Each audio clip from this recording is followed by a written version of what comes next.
जयंती भानुशाली हत्या केस में अटेन्डન્ટ ने साथे राखीने पोलीसे कर्યું रिकन्स्ट्रक्शन। सीआईडी क्राइम और एटीएस की टीम कच्छ में धामा।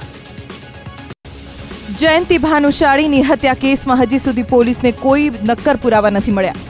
Kalupur railway स्टेशने पोलीसे Sayaji Nagari express train अटेन्डન્ટ ने साथे राखी H1 कोच में रिकन्स्ट्रक्शन कर्યું। पोलीसे अटेन्डન્ટ ने सवाल पूछा कि केटला वागे मुसाफरों ने चादर और ओशिका आप्या तो ट्रेन में चेन पुलिंग थई ए समय केटला वाग्या हता अने वखतनी शुं स्थिति हती।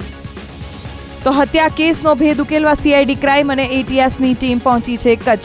गांधीधाम, सामखियाળી અને માળિયા મિયાણા સહિતના રેલવે સ્ટેશન પર પુરાવા અને સીસીટીવી ફૂટેજના આધારે તપાસનો ધમધમાટ શરૂ થયો છે।